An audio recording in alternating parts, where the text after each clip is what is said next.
Chicago Tonight, Latino Voices is made possible in part by Allstate, the Searle Funds at the Chicago Community Trust, and CIBC, and by the support of these donors.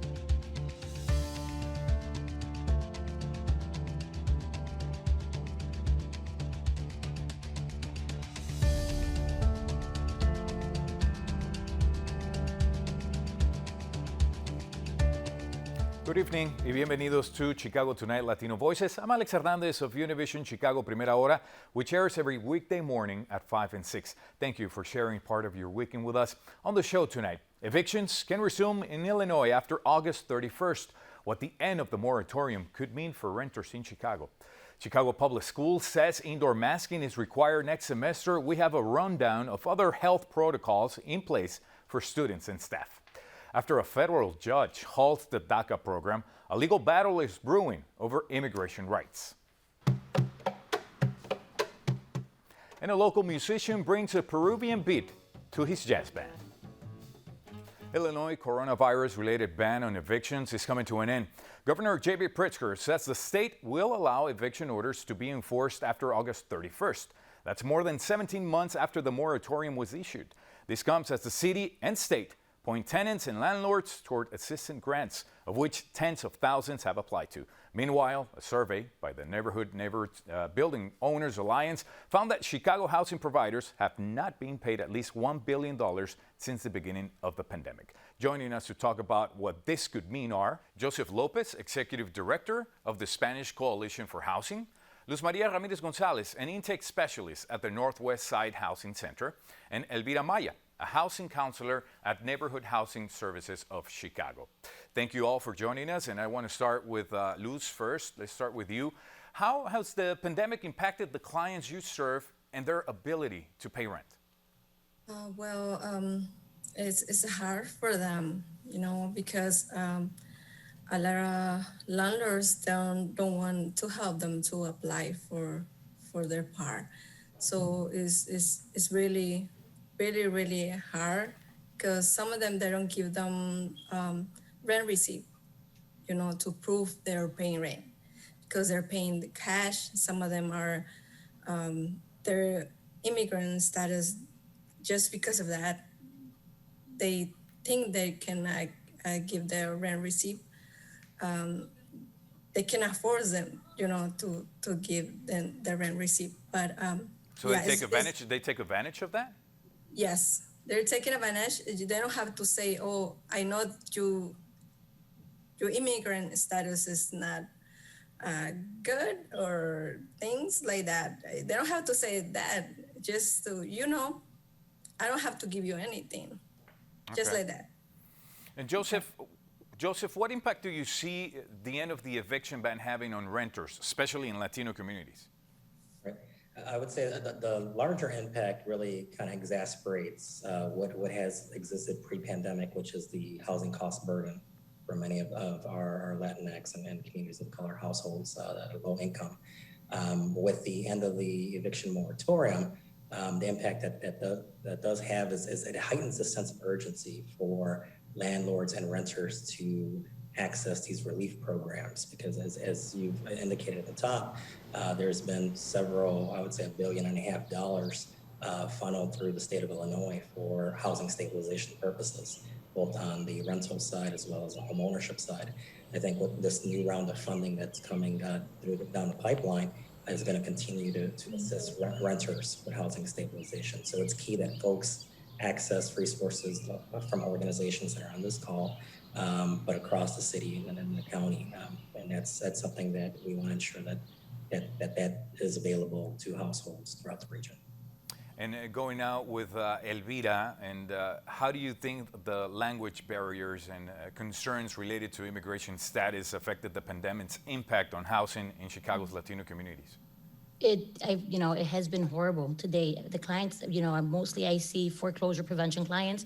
We don't do a lot of rental, but we do get those homeowners that actually have units that are being rented out. And they're not only struggling with their loss of income, but now they're struggling with the loss of income from their actual tenants. That language barrier, it's awful. It's really putting the Hispanic community where they don't even realize that there are resources that they could be taking advantage of.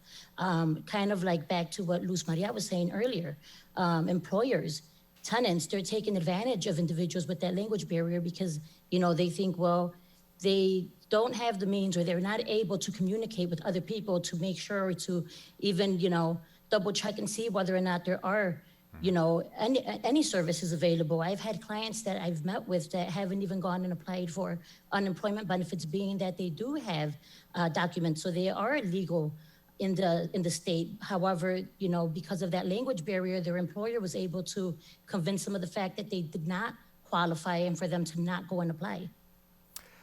The city and the state actually have created a variety of rental and landlord assistance programs, of which tens of thousands of people have applied. Luz Maria, you've actually done this. You've helped people apply for those assistance programs. What is the application process like for the renters? We send the list of the documents they might need. I reach them again to complete the application. And yeah, like I said, sometimes it takes a little bit more time, like 2, 3, 4 times to reach them because they need rent receipt or they get paid cash and they need a letter from their employers that they're getting, cash, their income.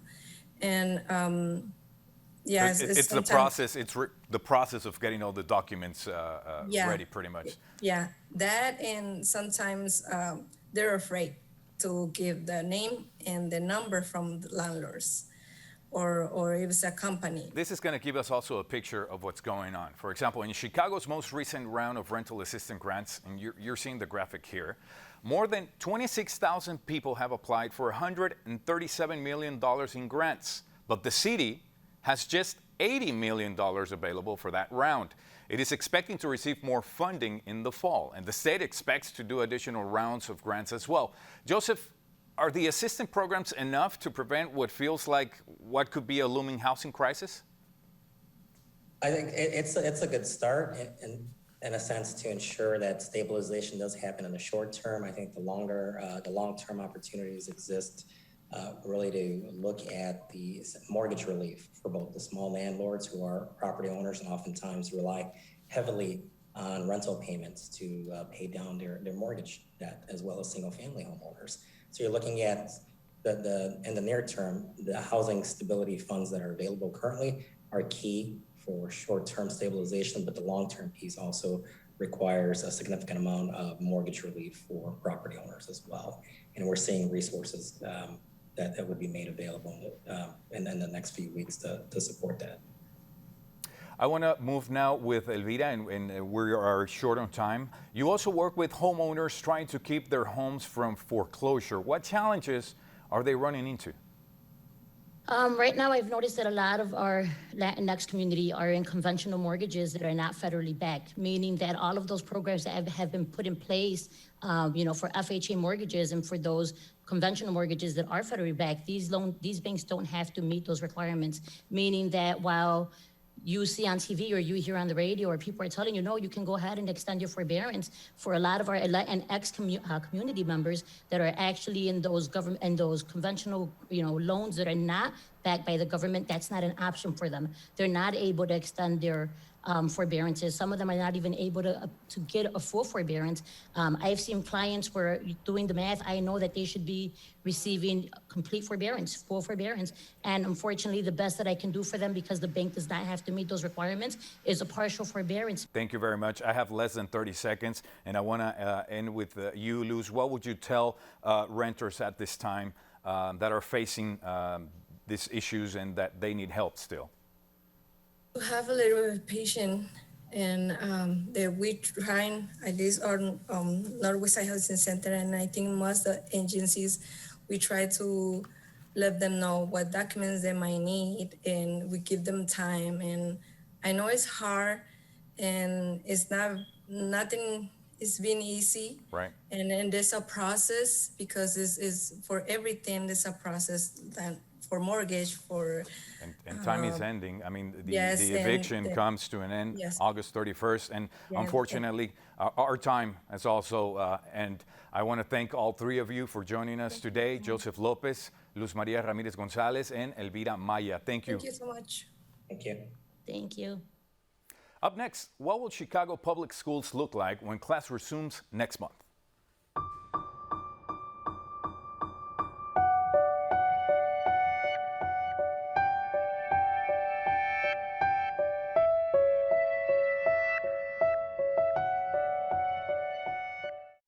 Chicago Public School students are returning to the classroom next month, and they're not just bringing school supplies with them. The district has announced all students and staff will be required to wear face masks indoors regardless of vaccination status. WTTW News reporter Matt Masterson joins us now with a little bit more. Matt, thank you for joining us. And can you tell us a little bit more about the district's health protocols for the fall semester?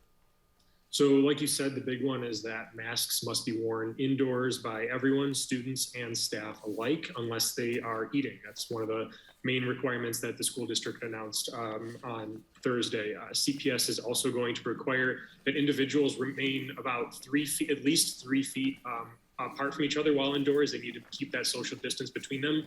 And they're also going to split up students for meals. Some are going to be eating in the cafeteria, some will be eating in their classrooms. And while these requirements are all in place for indoors, while students are outdoors for recess or for sports or things like that, they won't be required to wear masks when school resumes this fall. Right. We have very less than a minute. These protocols are in place regardless of vaccination status. Where does CPS vaccination efforts stand? So CPS has been running vaccination events for students for a little bit now, a few months now.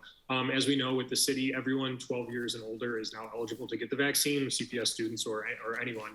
But CPS is planning to ramp those efforts up in the coming weeks and months as well. They are going to hold site dedicated at schools specifically for students and their families to get the COVID vaccine. They're also going to be holding some vaccination events specifically in neighborhoods and communities with some of the lowest vaccine rates. And while the district wants to get as many kids vaccinated as they can before the school year begins, they're going to keep these efforts up once school starts as well at the end of August. Students and staff will be returning in-person learning next month. Is everyone on board with that? Well, CPS officials have made clear for a while now that this has been the goal. This has always been the goal, that in fall, unless there's a medical exemption, everyone's going to be back for in-person learning. So there's still ongoing bargaining with the Chicago Teachers Union, which has made some demands for student requirements of at least 80% of students being vaccinated, and also some ventilation improvements within school buildings, as among some other changes that they want put in place before the school year begins. So the Teachers Union is still pushing for some changes to be made before kids actually come back next month. Great. Well, Matt, thank you very much. We'll definitely be watching. Thanks, Alex. Thank you. I appreciate it. You can actually read Matt's full story on our website, wttw.com/news. Up next, Brandis Friedman with what a recent court ruling could mean for DACA recipients in a conversation recorded earlier. Please stay with us.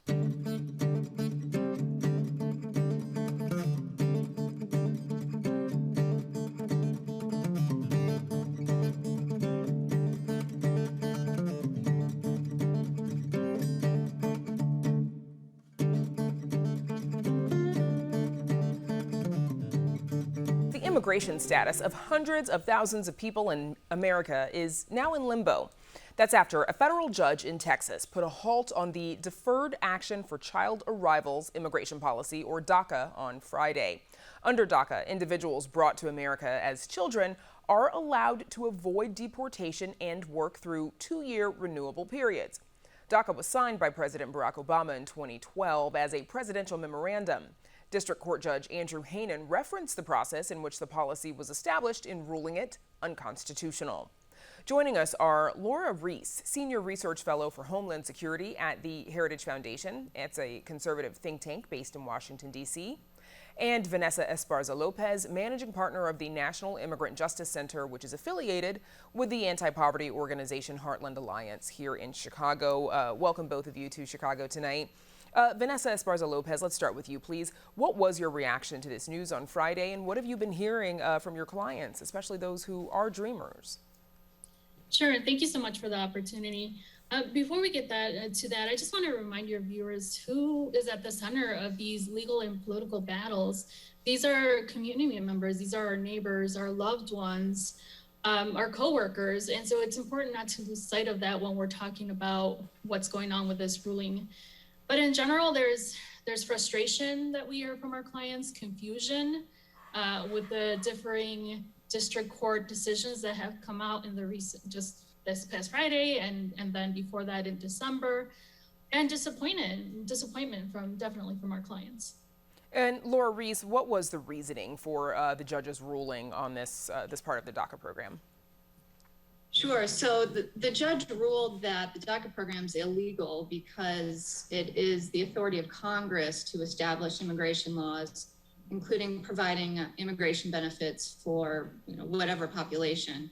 And in this case, it was the Secretary of Homeland Security by signing a memo who created the program and did not even follow the Administrative Procedures Act to give notice to the public and then allow for public comment. But it's Congress who has the authority, and therefore the judge ruled it unconstitutional.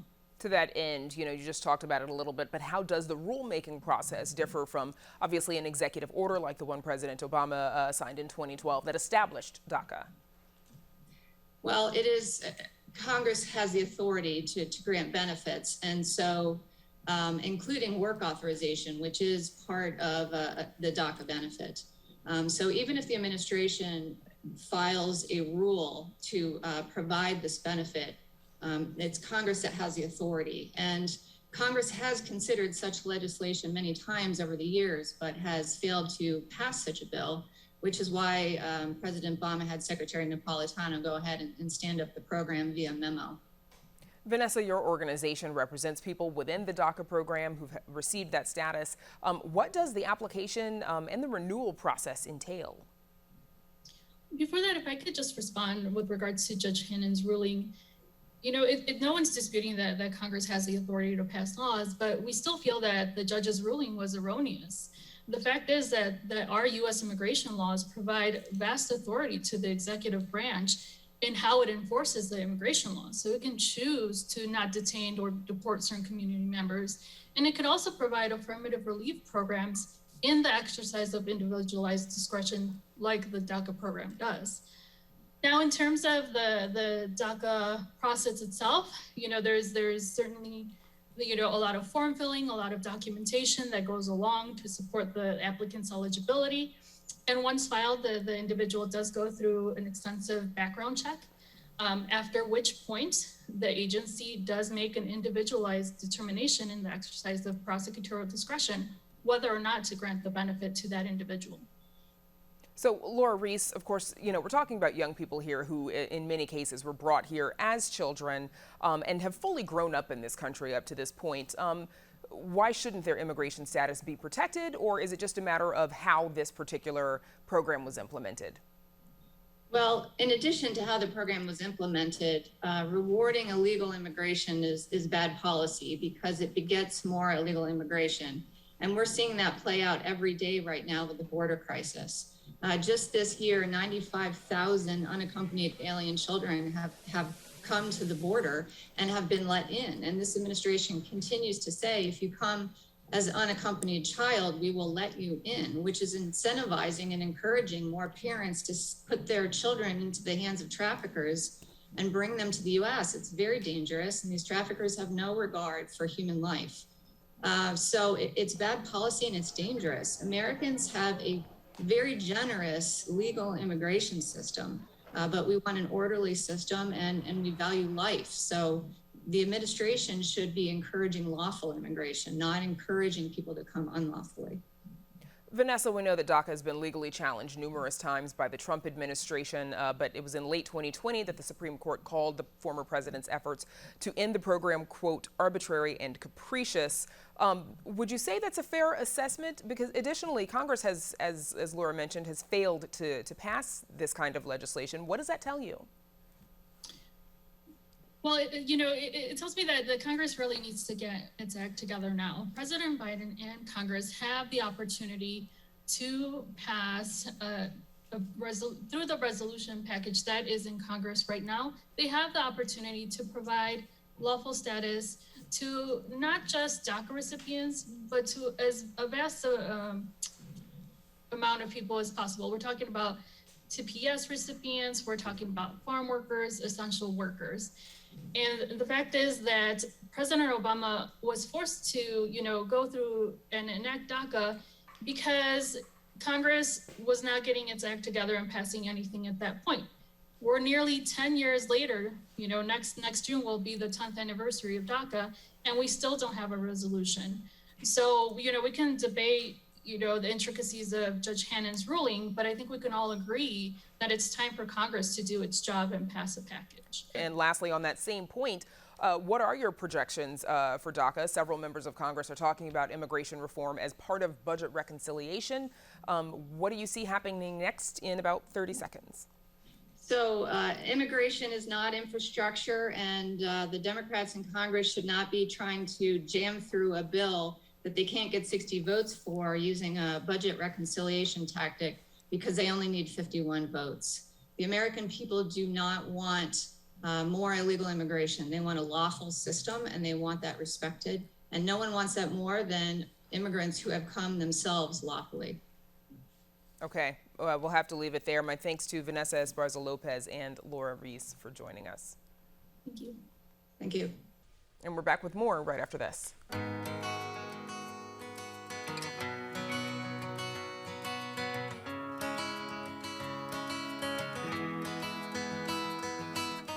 A Chicago-based musician plays Peruvian roots, plays a traditional instrument in a modern jazz setting. How many drummers do you see actually play the seat they're sitting on? Well, producer Mark Vitali met a local percussion artist who imports South American rhythms to the Northern Hemisphere.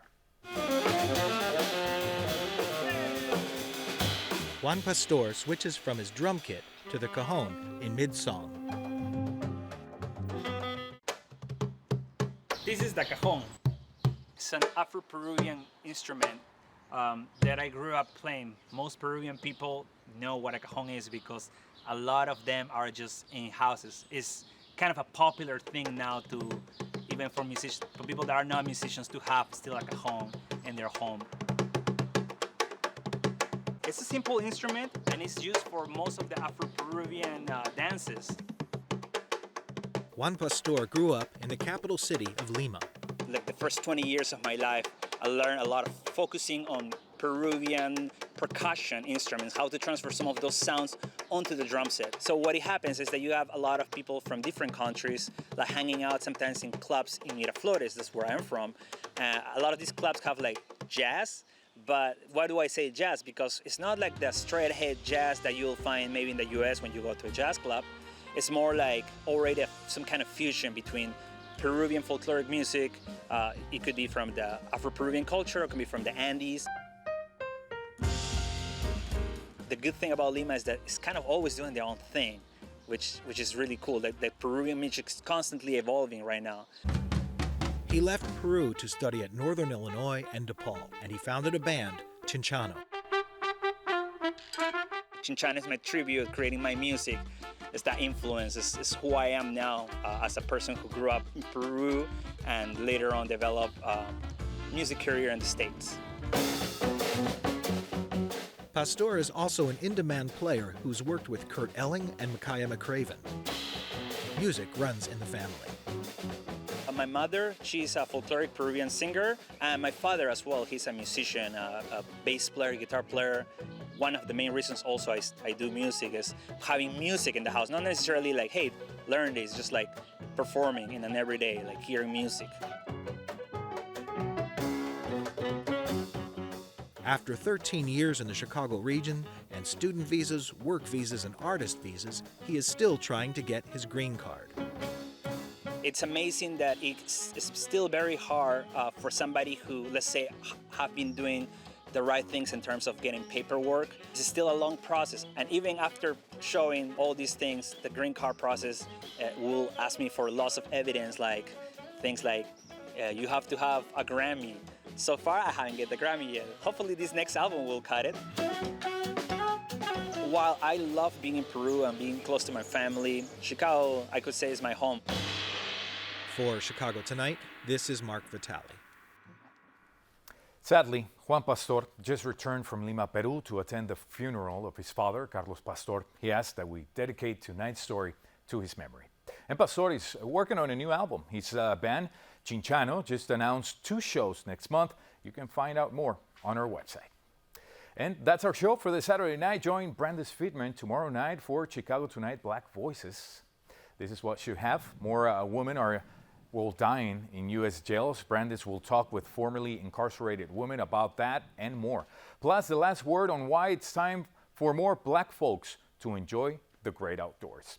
And don't forget to tune in to Primera Hora on Univision Chicago every weekday morning. Next week on Latino Voices, Michael Puente with WBEC will be here in the host chair. Now, for all of us here at Chicago Tonight Latino Voices, I'm Alex Hernandez. Thank you for sharing part of your weekend with us. Muy buenas noches.